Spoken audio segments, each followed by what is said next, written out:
Now you started writing this. You started writing this book about the land and the waters of the renowned sea otter chief Wickaninnish.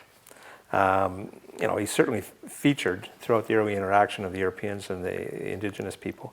But you also stated that he was a person of tremendous commercial acumen. And that's one of the themes that not only this book, but quite a few of your books, you talk about the commercial side of things, and Wickaninnish seemed to have a focus on that. Could you sort of expand on that? Thank you for picking up that point. I've always thought that commerce drives history.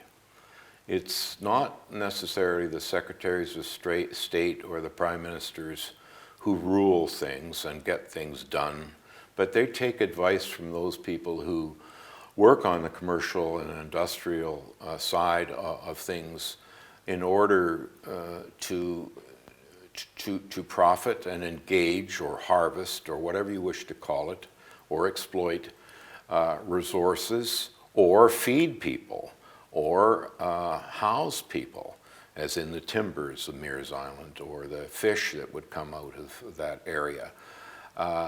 And long ago, I was taught by the great John S. Galbraith of UCLA, who was my external examiner for my PhD at the University of London, that it was the commerce and commercial connections in our world that drive us. And I'm very mindful of the fact that most historians pay so little to the commercial drive that pushes us forward one way or another. Because if we don't have commerce, and we don't have resources, and we don't have fuels, the world will dry up very, very quickly. So commerce is the thing. So John Meares was there in search of the sea otter. His desire was to trade with Wickaninnish, take as many sea otter pelts. They were the ermine of Asia, the most beautiful of all the pelts, 4 or 5 feet long, beautiful, lustrous fur, and they were the ermine of Asia. They were used to decorate the capes, the edges of the capes of the great Manchus, and the great potentates of East Asia. And so they were traded to Canton or to Macau. And Meares was one of the earliest in this business. He'd come all the way from India first, and then he used Canton, or Guangzhou as it's now called, as his base of operations. And he amalgamated with other traders, and one of them, James Colnett, gets caught at Nootka in the Nootka crisis, and that leads almost to war. That's another chapter in our West Coast history that needs more exploration. But he's pressing the necessity of having better access to the waters. So this brings the Royal Navy to come and survey, because the good charts are the harbingers of commerce, and you need pilots, or sailing directions as we call them, to be able to sail safely. And the west coast of Vancouver Island is a graveyard of horror stories for shipping, as you know. Mm-hmm. So Meares opens this up. And he and the others, like Colnett, they do it wonderfully.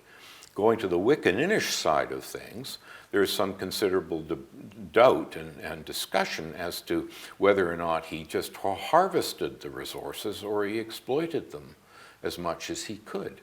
This brings up the question, touchy, of the ethics of exploiting local resources or harvesting local resources.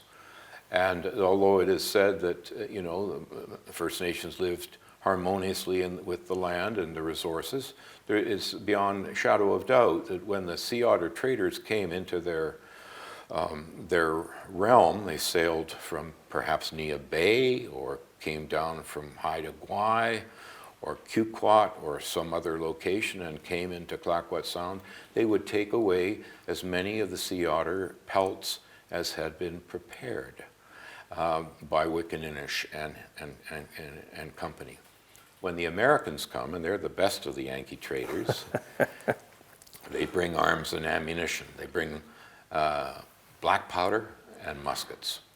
And Wickaninnish becomes the gun runner.